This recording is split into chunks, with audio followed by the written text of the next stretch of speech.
Entre líneas. En esta columna, Álvaro Montenegro Calvachi analiza los temas políticos, económicos, jurídicos y sociales más relevantes, aportando claridad y reflexiones a la opinión pública, porque entender nuestra realidad es tarea de todos.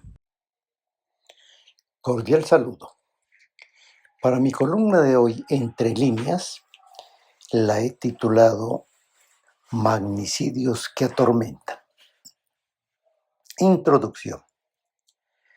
El título segundo de los derechos, las garantías y los deberes, capítulo primero de los derechos fundamentales de la Constitución Política de Colombia, expresamente en su artículo 11 consagra que el derecho a la vida es inviolable.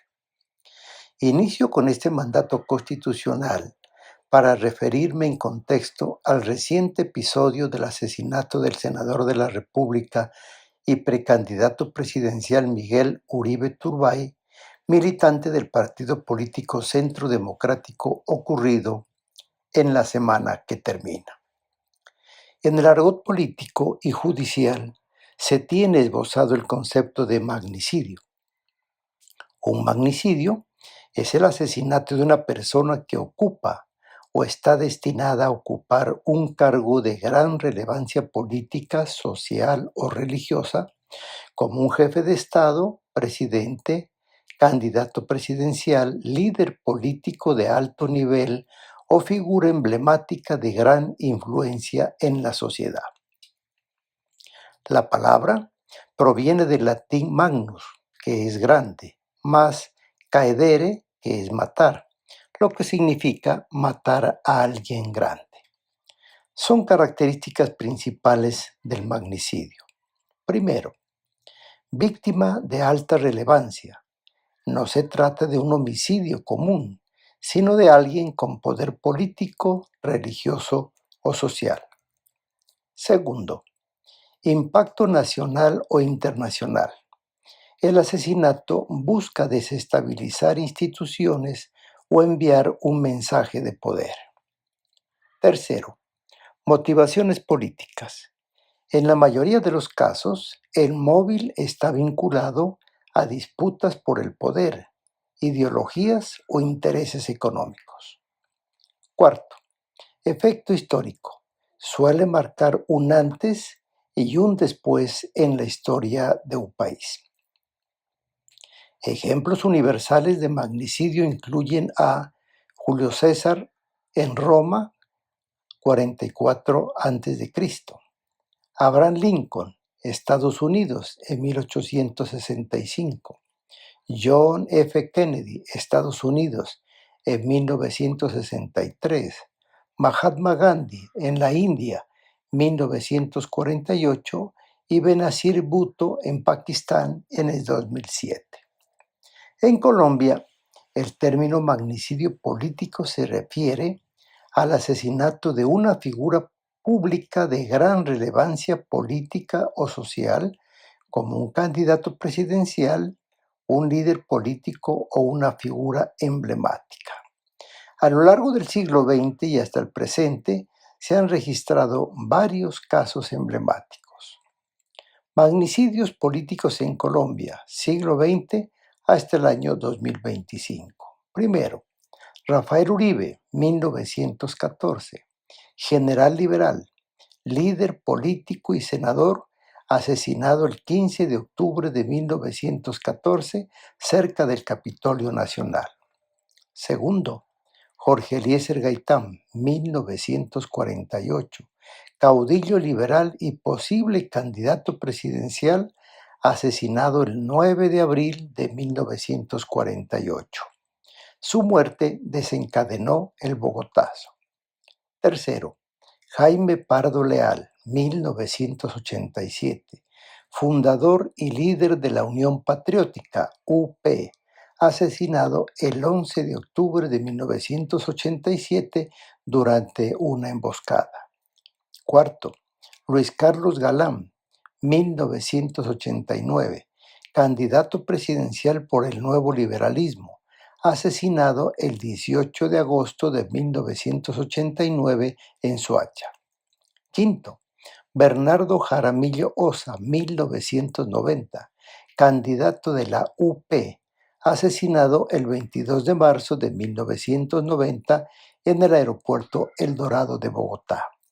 Sexto, Carlos Pizarro León Gómez, 1990, excomandante del M-19 y candidato presidencial, asesinado el 26 de abril de 1990 en un avión comercial. Séptimo, Álvaro Gómez Hurtado, 1995, político conservador, ex candidato presidencial, asesinado el 2 de noviembre de 1995 en Bogotá. Y octavo, Miguel Uribe Turbay, 2025, senador y precandidato presidencial, herido en un atentado el 7 de junio del 2025 y fallecido el 11 de agosto del mismo año. En total, desde principios del siglo XX hasta el presente año 2025, se reconocen al menos 8 magnicidios políticos formales en Colombia. Ahora bien, si los magnicidios tienen esa connotación, ¿qué pasa con los asesinatos de líderes sociales y personal de las fuerzas militares que igualmente han sido asesinados? ¿No tienen la misma trascendencia e importancia para el Estado y la sociedad? Claro que sí, pero las estadísticas no son nada favorables. En el 2025, 69 líderes sociales han sido asesinados y se han registrado 22 masacres según reportes de la Defensoría. La Defensoría del Pueblo publicó un reporte sobre la situación humanitaria que se vive en el país. Desde enero de este año y hasta el mes de abril registró 69 homicidios de líderes sociales, 20 asesinatos de firmantes del acuerdo de paz y 22 masacres que han dejado 67 víctimas. Norte de Santander, Antioquia, Cauca y Valle del Cauca son los departamentos que concentran el mayor número de víctimas, señala la Defensoría. Desde la firma de los acuerdos de paz en Colombia en el año 2016, han sido asesinados 460 de los firmantes, quienes dejaron las armas, desmovilizándose del grupo guerrillero Las FARC, buscando mejores posibilidades para ellos y sus familias. Además, desde enero del 2016 hasta el 30 de abril del 2025 se registraron 1.557 homicidios de líderes sociales. La mayoría de casos de homicidios de firmantes de paz se han dado en Norte de Santander, Antioquia y el Huila. Por otra parte, entre el 1 de enero y el 15 de agosto del 2025, 133 uniformados, 68 militares y 65 policías fueron asesinados según cifras de la fuerza pública.